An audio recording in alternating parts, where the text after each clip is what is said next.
Salve, kembali berjumpa dengan saya pada pagi hari ini, Senin tanggal 9 Maret 2026. Mari saudara-saudara di pagi yang cerah ini kembali kita mengucap syukur di dalam doa kepada Tuhan Allah kita, dan juga jangan lupa berilah senyuman dan sapaan kepada sesama kita.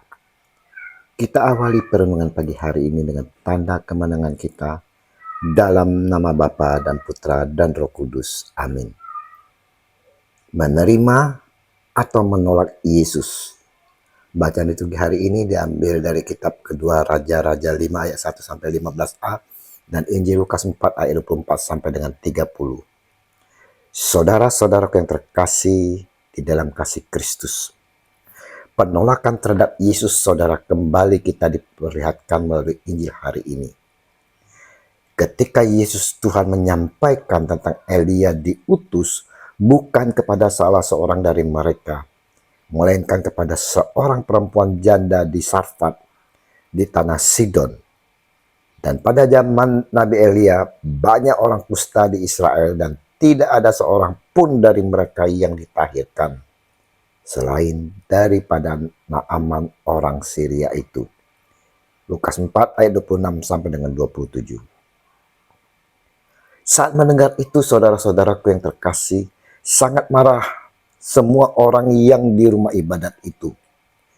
Mereka bangun, lalu menghalau Yesus keluar kota dan membawa dia ke tebing gunung tempat kota itu terletak, untuk melemparkan dia dari tebing itu. Lukas 4 ayat 28 sampai dengan 29. Saudara-saudaraku yang terkasih, penolakan Yesus saudara oleh orang sekampungnya adalah cermin penolakan kita terhadap Allah. Misalnya saat enggan berdoa, membaca kitab suci, enggan untuk ikut perayaan Ekaristi, atau bersikap egois saudara. Perlu kita ketahui bahwa untuk dapat menerima keselamatan dibutuhkan keterbukaan hati. Jujur, kita pun sering tidak menghargai sesama atau karya Allah karena merasa sudah mengenal mereka. Sama seperti orang Nazaret yang mencibiri Yesus. Penolakan ini akan menghalangi pertumbuhan iman kita dan menghalangi keselamatan itu sendiri. Regi hari ini saudaraku yang terkasih, dalam masa prapaskah, masa puasa dan pantang ini mengajak kita untuk memeriksa hati kita.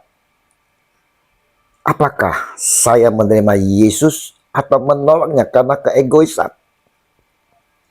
Ingat, masa prapaskah adalah momen bertobat dari sikap meremehkan sesama dan tidak bersyukur.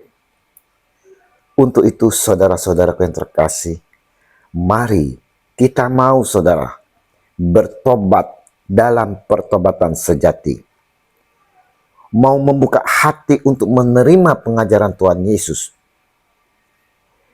Tidak meremehkan, tidak menghargai sesama atau karya Allah karena merasa sudah mengenal mereka. Sikap meremehkan ini akan menghalangi pertumbuhan iman kita. Mau selalu bersyukur atas karya Allah dan kelebihan orang lain, bukan iri atau dengki. Dan tidak membalas penolakan dengan kekerasan, melainkan dengan kasih dan ketulusan. Jadikanlah prapaskah ini saudara waktu untuk membuka diri terhadap rahmat Allah dan menerima sesama, melepaskan diri dari kesombongan hati. Biarlah puasa dan pantang yang kita jalani ini dengan sungguh-sungguh menghasilkan pertobatan sejati, dan Yesus Tuhan selalu memberkati kita. Amin. Dalam nama Bapa dan Putra dan Roh Kudus. Amin. Shalom Aleichem.